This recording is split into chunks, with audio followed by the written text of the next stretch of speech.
All right, so here's some learning objectives, and we're gonna talk about how I think occupational medicine is got lots of similarities between that and correctional medicine, and of course if we can give people jobs or train people to do new jobs, then they're less likely to come back, and it makes a big impact on recidivism.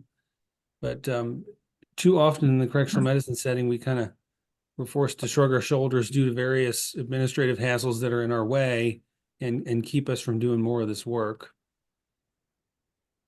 And then we have the nerve to act surprised when people are coming back to prison over and over, and the recidivism rate is much higher than we want it to be.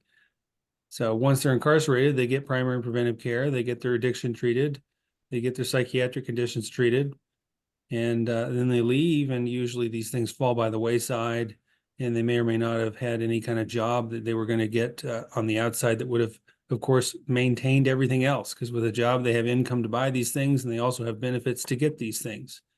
So we often think about the first three, but that fourth one might be left off.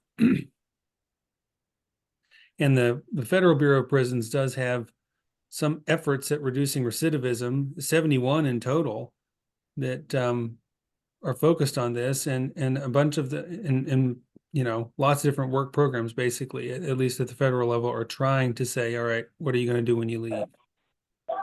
And if you look at recidivism rates across the country, they do vary quite a bit. You can see it's much higher in Alaska for whatever reason compared to, say, Virginia on the other side. So some states are trying this and doing a better job than others, and be interested to hear what you all think in the discussion. You can kind of go back to this slide if we want and maybe comment about who's doing things better and why. And there is a prison penalty that happens. Lots of employers will ask about your background, and even if you don't want to talk about the fact that the patient was in prison for a while, there's going to be a gap on that CV, and that's going to beg some questions. And when that comes up, people are less likely to be hired. We've got lots of data demonstrating that.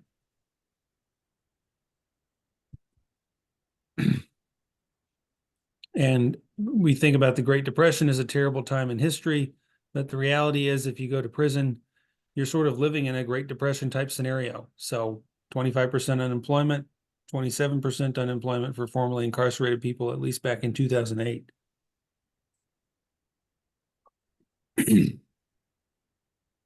What about saving up some money before you go? Well, that's pretty hard to do in Wyoming. I don't know about your facilities, but you make the 35 cents to $1 an hour, depending on what you're doing. So not a lot, and that's not really going to get you very far. So what unique things do we have in Wyoming? One of them is that the Workers' Compensation Act actually applies to patients that are to employees that are incarcerated. So even if you came in and weren't working on the outside, maybe you were semi-retired, and then you get incarcerated for something, and you're working in the job in the kitchen.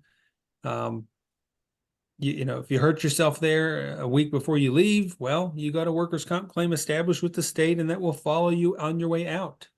And the other thing that Wyoming does that's kind of unique, if you injured your back before you came into prison, that workers' comp claim will follow you into the facility. So the MRIs that are ordered, the surgeries that are ordered, are all proceeding pursuant to that open workers' comp claim, rather than, say, the insurance that they would have had on the outside for the medical care, or the, in our case, Yes Care, that has the contract in Wyoming. So this is interesting nuance here that's encouraged more occupational medicine work. So they define employment broadly, and they do say that it includes inmates. So that's there as a reference here. So all work and labor performed by prisoners, patients, and other inmates of state, penal, or correctional and charitable institutions in city or county jails are exempt from provisions of the Act. So the main caveat is the Department of Corrections still gets to select who's providing the care. So in a free setting, of course, the patient has more choice in who they see for their workers' comp issues, and here it's always going to start with us.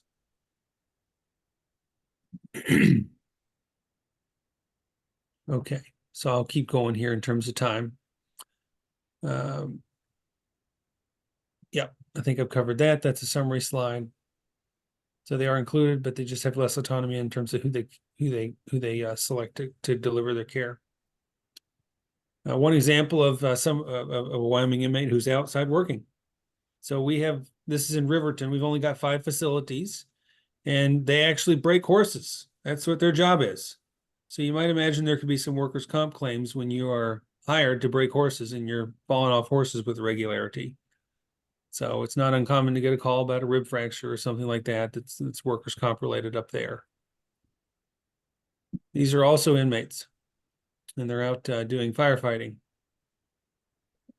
So we've got a variety of work programs here that might be fairly unique to Wyoming. I'm not sure how often these are seen elsewhere.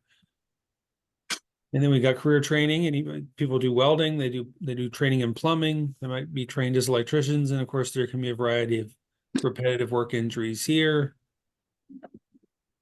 We've got different industries, although they're getting rid of the aquaculture. That was an industry option at the women's facility for a long time. They do Braille transcription, so not uncommon to see carpal tunnel questions coming out of that work. Garment shops, print shops, and a variety of others. So, given that we're trying to train people to do various occupations while they're here, and so hopefully they have something to do when they leave, how do we keep these things going? One common career that we noticed is that people were often, at least in Wyoming, it's common for people to work as truck drivers, and even on a part-time basis, they might maintain their DOT license, and they would come in and they would lose it. And then if they lose their medical card that goes along with that, apparently they have to do retraining. And ultimately, this was costing them, anywhere from 5 to 10 grand. So we kind of looked at that as one of many areas where we thought we could do better. And so occupational medicine pointers in general, we're going to get into the DOT piece in a second, but try to familiarize yourself with your state's version of the AMA guides to evaluation of impairment. So even though you're probably not going to be asked to do this as a primary care role in a prison or jail, this is what other people are going to do. So if you're doing something that's in conflict with this, or you're making a statement that's not going to go along with it, then you're not really going to help the patient long term. So these different guides are what court systems use to decide just how impaired you are. So they try and make something that's inherently subjective as objective as possible. If I said to you, I've got carpal tunnel of my right wrist, and for whatever reason, it's failed multiple surgeries, and now I'm losing, use of my hand and in the median nerve distribution, at least, they're going to want to quantify that. And you would be surprised just how much you can quantify that using this evaluation of impairment. So they do simple things like range of motion, and they know what the normal should be. And, do you still have that full 90 degrees of wrist flexion, or can you only go to 60? And if you only go to 60, then they document that. And then they document your adduction and abduction and your extension and all these objective measures to really decide just what percentage impairment you have. If you're going to offer work restrictions, do that as narrowly as you can. Hopefully you're already in the habit of this, but if you have somebody who's got, doesn't want to work in the kitchen, and they basically say that to you, it's not your job to write down, patient may not work in the kitchen. It's your job to say, cannot lift more than 20 pounds with right hand, cannot stand more than 30 minutes, cannot do this or that. And then DOC does or doesn't make an accommodation. Try to give a timeline there. I think that's a lot harder than saying a certain amount of pounds that they can't lift, because the timeline can be harder to predict. But is it 2 weeks? Is it 1 week? Is it 1 week until they see physical therapy? So the more specific you are, the better. And you can give even better advice if you have a full job description. So if you don't already have a copy from DOC of the job descriptions of all the jobs that patients can have in your facility, it'd be a good idea to get that. Because if a patient's coming in not wanting to do a task, and you look at it and you're like, well, you work in the library, so what's the matter if you shouldn't be asked to do this or that. So you can kind of pair your advice up to the job description, and it makes DOC happy. Okay. Workers' compensation regulations, they do vary a little bit. I think I've got a slide later on. I'm going to make a note for myself to come back to the ibuprofen piece, because if we don't I'll cover that later if it's not in here, but yeah. So workers' comp regulations, we talked about IMEs. That's where you're using the AMA guides. You should not be asked to do that. That's an independent physician who has no prior treatment relationship with the patient at all. They're going to look at all the records from various surgeons, from your office, from anybody they can get records from, and then they make an independent determination. And then the court system uses that IME to decide what maximum medical improvement is. And then that's when the patient receives some final lump sum payout and the case is closed. If you want additional training here, there are, at least on the AOA side for DOs, there's this CAQ in occupational medicine. You could do fellowship training actually in occupational medicine beyond your primary care residency. And then we're going to talk about a few other smaller examples to sort of dabble in this, one of which is the driver medical exams, the CDME exams through the Federal Motor Carrier Safety Association and the National Register. I can't remember the NRCME right now, but FMCSA is the more common acronym of the two. So FAA's Federal Aviation Administration, if you want to do exams for pilots, which is interesting training to go through. And then MRO, if you like to do toxicology, if that's of interest to you and you want to review urine drug screens and other types of screens and see what the false positives and negative are, that training can be interesting. Similar to the IME, you would never do MRO work with your own patient. That'd be a conflict of interest. So that's kind of if you just want something to work from home on the side. DOC should not ask you to do that for people that you've already seen. Okay, what barriers would keep you from doing these things? Time and money, mostly on the physician side at least. How much CME dollars do you have? How much time do you really have to allocate? If you're going to do the FMCSA physicals that we're going to talk about in detail more later today, that's $400 for the CME and then another $80 for the exam and about a 10-hour commitment literally between those two. That's independent of any time you spent sort of studying on your own. And that exam is repeated every 10 years. So it lasts a while. The aviation medical exam is a little different. You've got to do a full week in person in Oklahoma City, and it's about $1,000 worth of expenses to do that, even though the course is technically free. You shouldn't have much pressure to do that unless you're working in a facility that happens to have a lot of pilots in it. So not directly relevant to correctional medicine for the most part. And then the MRO piece is there as well. Okay. So the Department of Corrections, remember, is just like any other employer, and they do want to try to limit the amount of reportable workers' compensation claims. And so I've got a comment on, I think I've got a comment on it later, but in case I don't, I'll mention it now with the ibuprofen piece. If you look, most state workers' comp systems will mirror what you see at the federal level in several different workers' comp categories, because there are actually over 70 if you add up all the federal ones and all the state systems. And they say something to the effect of, if you limit your advice to first aid, then it's not a reportable incident. And how does that play out? Let's say you had a mild ankle sprain while working on the job. The patient can still bear weight. The Ottawa criteria are not something that they're failing, so you're not overly concerned about a fracture. And maybe they've sprained that ankle before 2 years ago. Patient's not especially worried either. If you make the mistake of prescribing, let's say there's two ways to mess this up, so I'll mention them both. And let's use ibuprofen because it's an easy example. If you prescribe ibuprofen, 200 milligrams, 200 milligram tablets, which of course is the over-the-counter dosage, and you prescribe it 2 tabs TID-PRN for a week, you have met the criteria for that to remain first aid. If you changed it and you prescribed 1 400 milligram tablet 3 times a day as needed, it's no longer first aid. Why? Because that's a prescription strength tablet. Never mind that the dose is still the over-the-counter dose. The other way to fail it and not make it first aid is if you change the dosage so that it's not an over-the-counter dose, which could be as simple as saying, okay, here are your 200 milligram ibuprofen tablets. but instead of taking 2 TID, which is the over-the-counter max, I'm going to push you higher and ask you to take 3 of them TID. That's also outside of first aid now. So, and if any of you have looked at the jail medicine blog from Dr. Keller, you'll note that that higher dosage probably isn't helping the ankle pain anymore either. So not only are there clinical reasons to try not to do that, but there are, quote, first aid reasons, and you do want to pay attention to that from a reporting standpoint. Okay. Some typical advice here about trying to keep patients working. This should be common. 45% actually do get a job.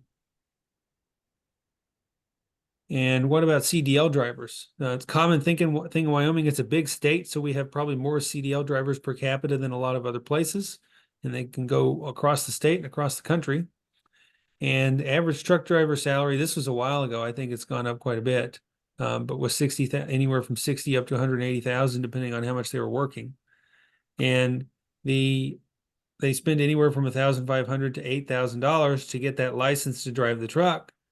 And they have to renew this license frequently, and they have to renew their medical card that goes along with it, 2 years maximum, often a year if they have a variety of chronic conditions. And if they fail to renew that medical card, they lose the rest of their license. So by me or somebody else keeping their medical card current, even though they're in prison, maybe 5, 10 years, whatever, when they leave, they can work right away without having to try to spend all this money to reactivate the license, and it's likely money they wouldn't have. So if you want to do this, there's the logistics. I mentioned these on an earlier slide as well. And then what does this look like? There's several acronyms that you'll get to know. Those are there for your reference, and I can distribute this if you'd like the slide deck later. Just let me know. We don't have to walk through each of them.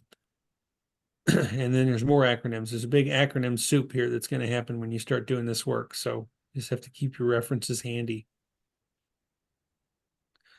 18-wheelers often have 20 to 26 pounds or more, and they're going to have to, anybody who's driving a big rig like that is most certainly going to need a card. But really, most people don't realize you need to get a FMCSA certification if you're driving a truck for compensation that's over 10,000 pounds. So they don't have to be massive in order for you to go through this. If you're transporting people and you're transporting 9 or more for compensation, or 16 or more even without compensation, then you have to have a driver's physical. So that can play out with different implications. I think that's part of the reason church vans are the size they are, is probably churches are trying to avoid having to have their drivers go through this process. But you see a variety of different small buses, if you will, and different rules apply. School buses, weirdly enough, are often exempted, and they have a separate process depending on the state. Okay. There are different wheel time rules that your drivers will pay attention to, and they might bring up with you. Fatigue is always a big issue, so we'll focus on obstructive sleep apnea a little bit later, but they can only have 11 hours of wheel time at once, 15 hours total on duty time, even if they weren't necessarily driving. They might have been parked or stopped doing something else briefly. 70 hours in 7 days is a max. There are a variety of different maxes that can apply.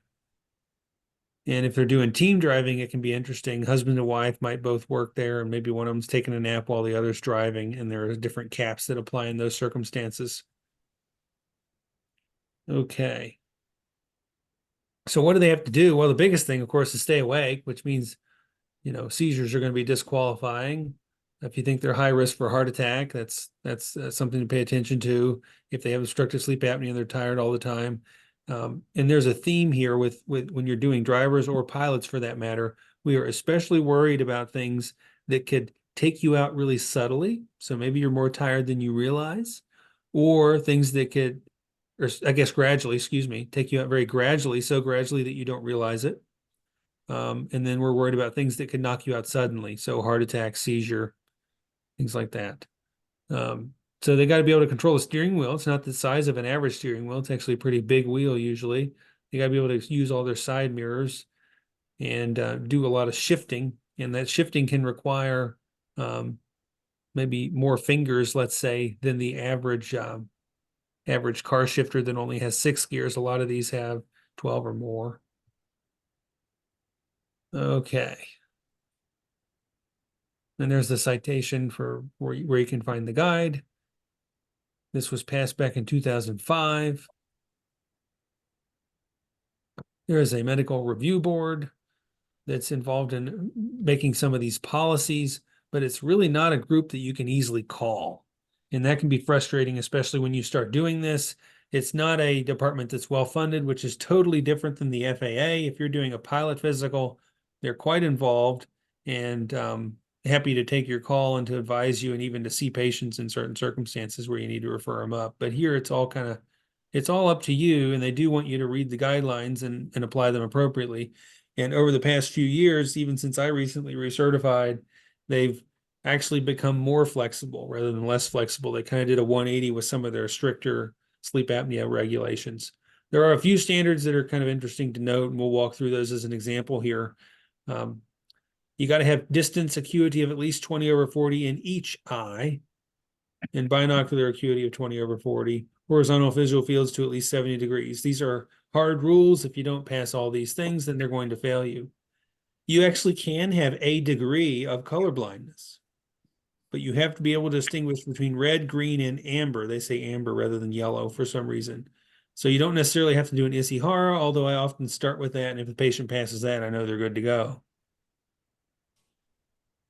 Okay. And then monocular vision, there are exceptions that you can get, but it's not going to be up to you. Ultimately, you're going to have to involve the optometrist and the ophthalmologist for those situations. And they'll have to have a road test that makes sure that they're still able to do that safely. What about hearing?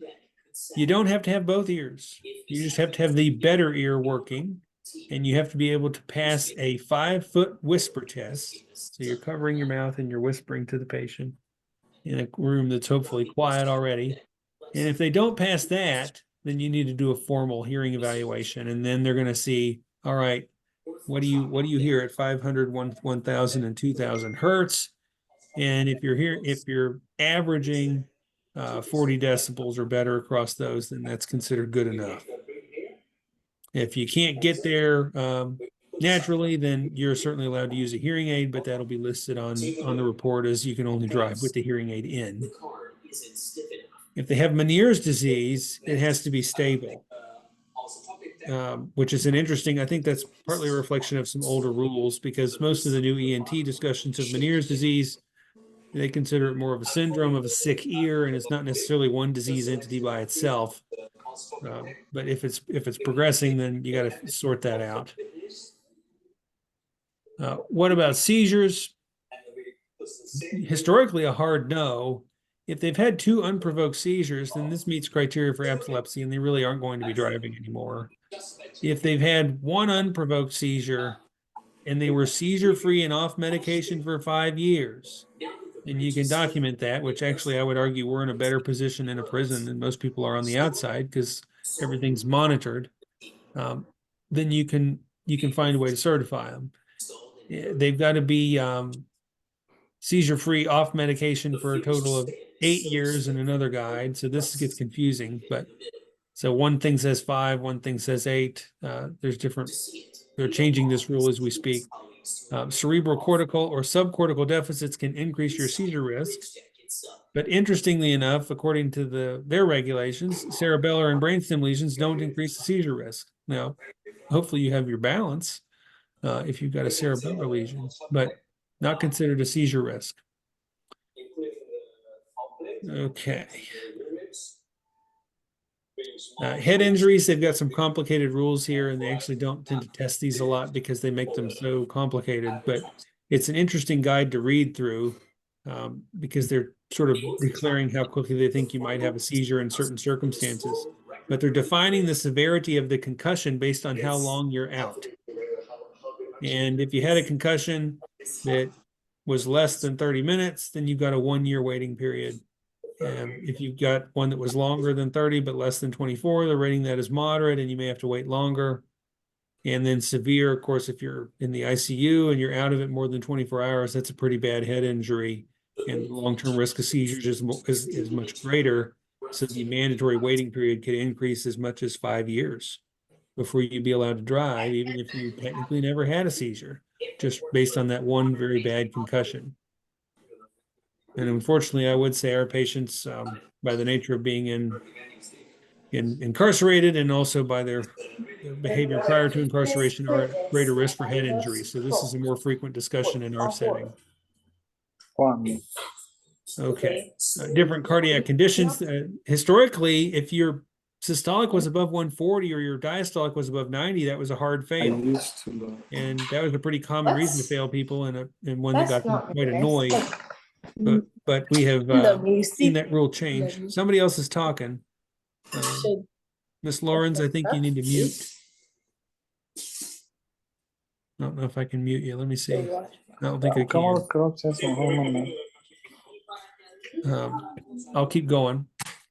So now you got to be above 180 over 110 before it's a hard fail.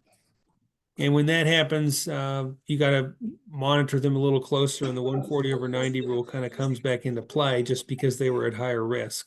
But for most patients, if they were less than 179 or 1 over 109 or less, then you can give them a 1-year certificate, even if they're not perfectly controlled.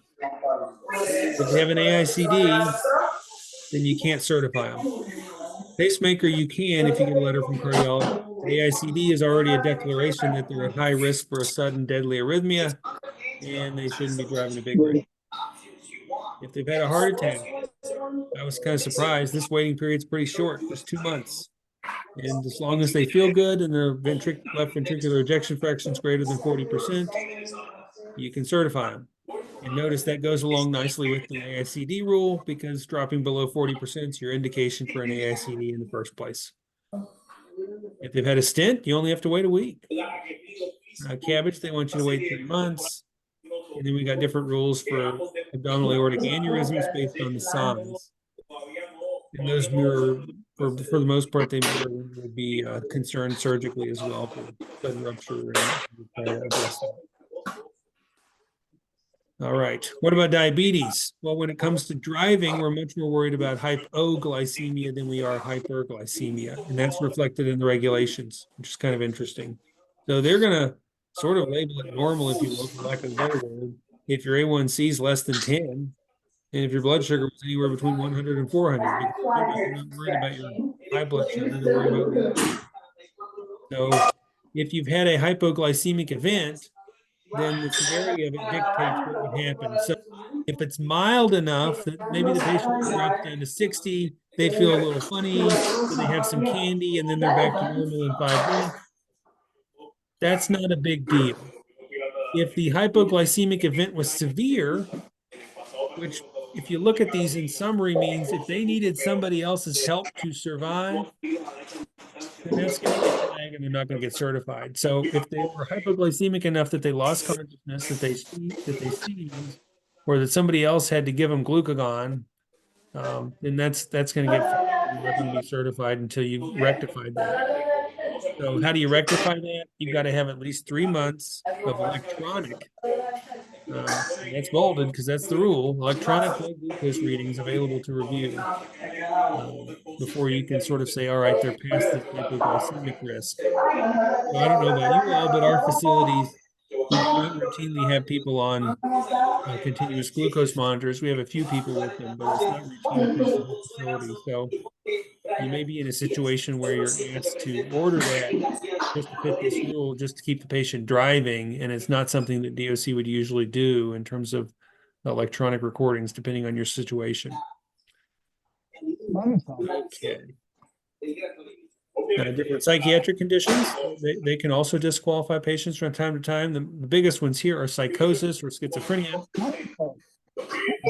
Addiction, if it's not current, you're probably okay, and hopefully that's not current in your facility. They have a hard rule against taking methadone and being a big rig truck driver, but you can take buprenorphine, so that's okay. Pulmonary conditions that are a problem. COPD, usually not an issue, but if you got a patient on oxygen, even if they have a concentrator and they're confident about it, you're not going to be able to certify them. So as long as the patient doesn't need continuous oxygen, that the COPD is probably not going to hold them up. If they have sleep apnea, then they need to treat it. What? And historically, you had to audit those records really carefully, and you One still looks should like be it doing was that, open. but it's Do a you may, it's a look at it? should, not a It's all, require. I So wanted you to look at if you're it. in a facility that doesn't, I guess that's like ours, I'll say, that has lots of patients with obstructive sleep apnea on auto titrating machines, but they're not the machines that generate a report proving how much they used it, then you're still Take that off. okay. I'm on You've got a, other I'm ways I'm on, to sort of talking to you. demonstrate that they're doing that. Show me which one. I'm not going to sit there and play Todd Murray, if you could mute. And who the master? They muted from there. So I don't know how to mute everybody. Let's see here. Every, yeah, you have Participants. I'm trying to find it. I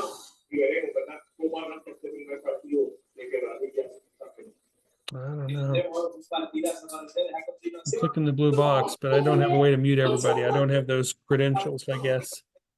Okay, so the in-laboratory polysomnography, that's what FMCSA prefers, but that's just not realistic most of the time because that's $5,000 or more. You can do overnight pulse oximetry testing, and that's pretty accurate. And since the machines are auto titrating for the most part, we found that that works well. Okay.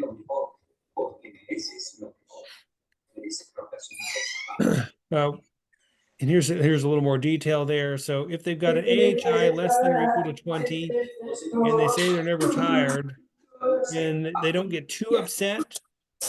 But the higher that number goes, the greater the risk of fatigue, even if they're not admitting it to you. So sleep apnea certainly is a spectrum. And if they've got an AHI of 50 and they're saying they're not tired, I don't tend to believe them. Okay. If you are getting data, ideally they're doing it at least 4 hours a night for 70% or more of the days. If you're screening patients, ask about witnessed apneas, which Wait, can you open that door? their roommate would notice. They would snore heavily and then they would suddenly stop breathing. That's a witnessed apnea. Document the neck circumference and their level of fatigue with an Epworth sleepiness scale.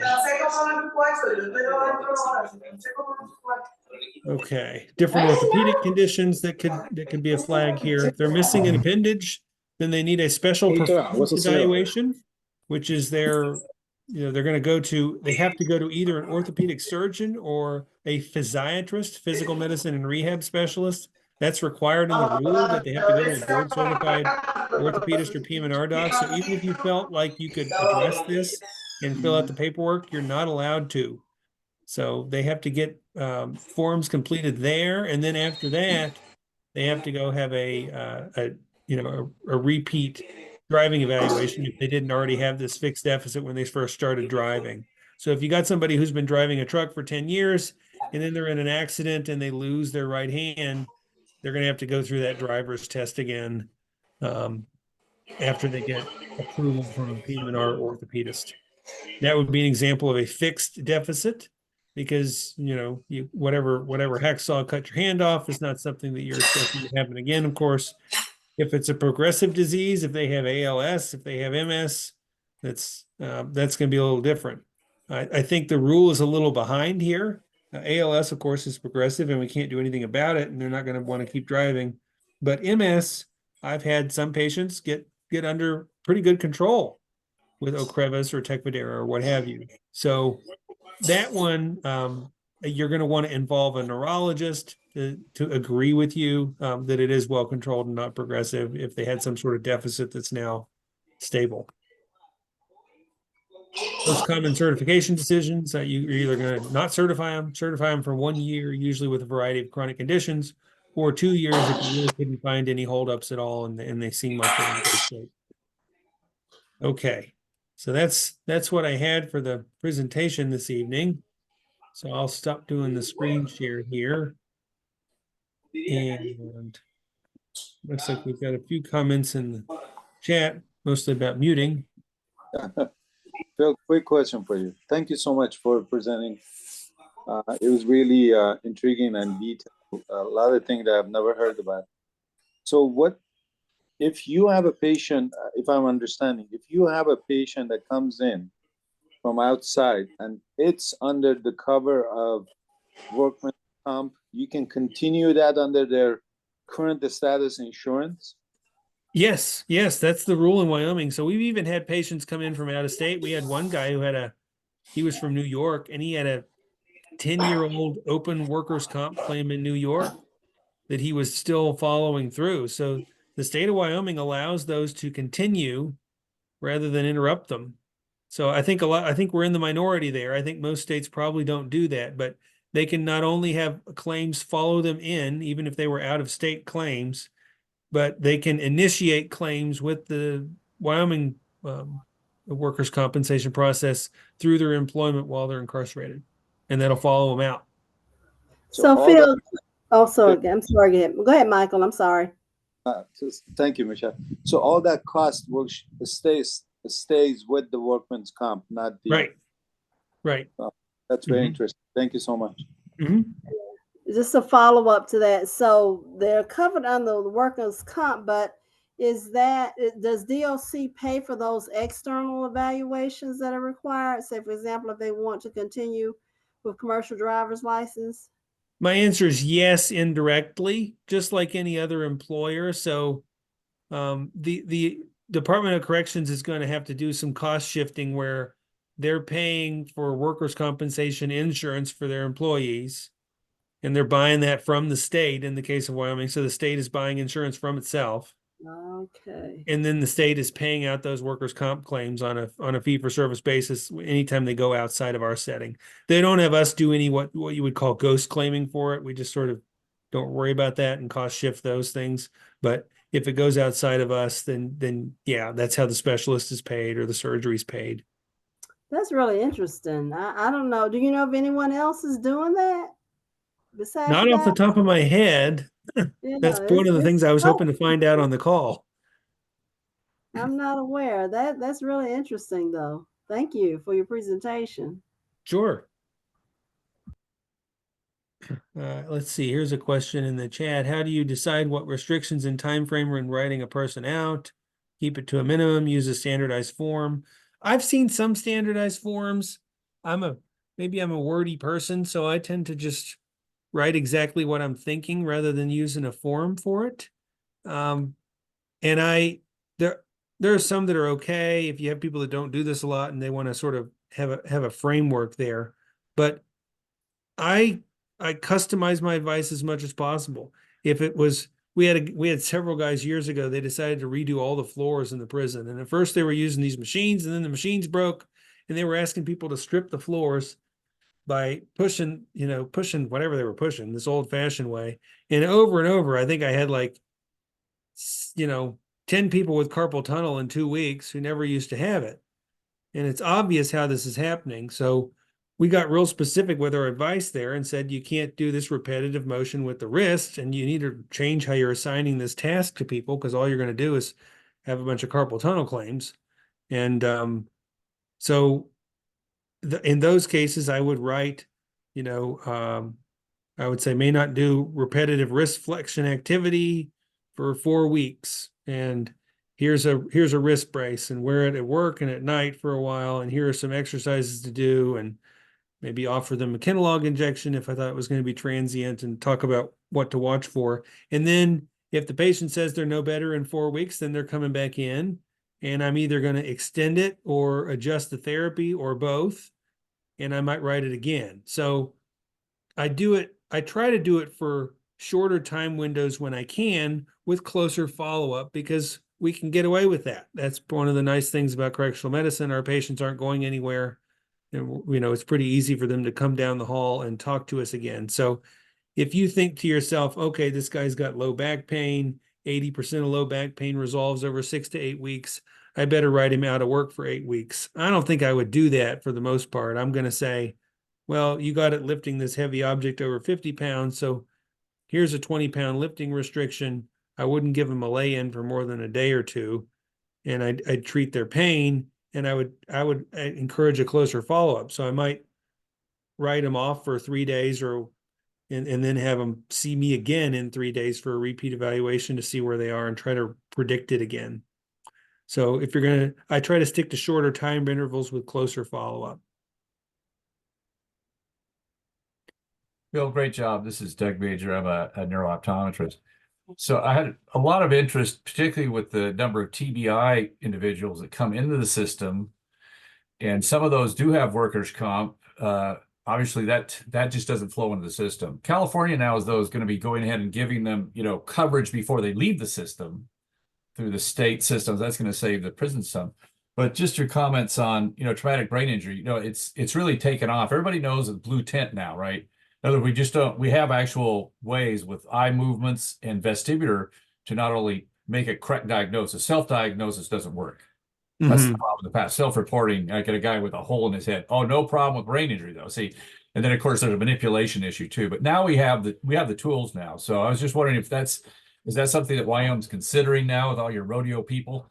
So the point would be, that we now can identify them and actually treat them, particularly in the women.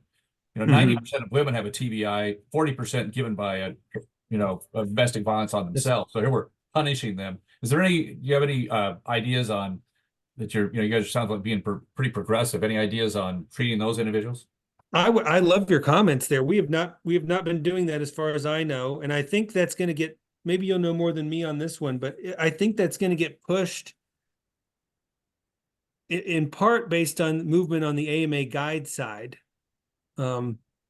Because they are usually, so on if you just step back and say, just look at it from a purely occupational medicine and objective data standpoint, which is kind of where I would take the question. If that's a better form of objective data, then we need to endorse that as quickly as we can. And you get some states that are way behind and they're still on the version 3 or 4, and others that are on version 7. Yeah. And that may be in version 7. And I don't know if California is using version 7, or are you all doing that much or no? I don't. Again, this is be like a pilot study type of thing. But see, Okay. there's a consensus page. There's a consensus statement on the sports side. Okay. So it's like, why don't we apply this to this population? That's my push. I'll send you something with my email. I've done a couple of national things because here Yeah. particularly in California, do we want to end homelessness? 70% have brain injury. We try to treat the behavior they don't understand, but particularly it's really sad on the women's side when you see these people that are damaged. And then see they don't get the other symptomology, the PTSD and the depression, till 6 months later. They don't connect the dots. Gotcha.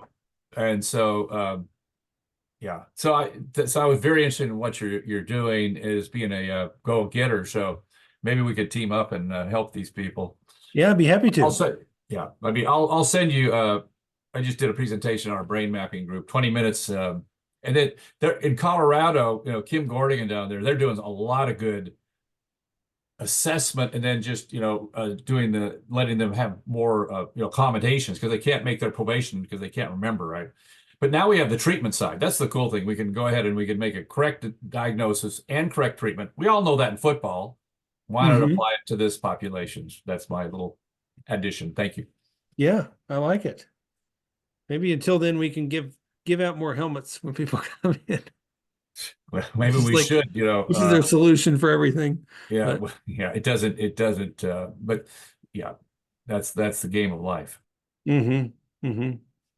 Well, I'll put my, let me see here if I can put it in the chat. I can put my email in the chat.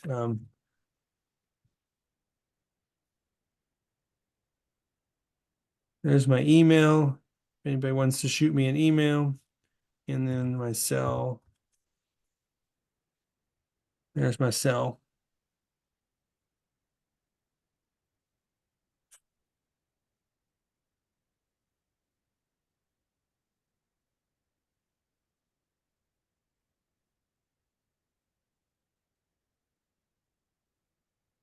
Okay. Any other comments today? If not, we can be done a little bit early. I don't want to keep everybody just to keep you.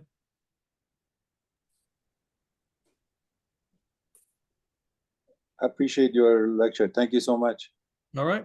Thanks for attending. Thank you. Bye-bye.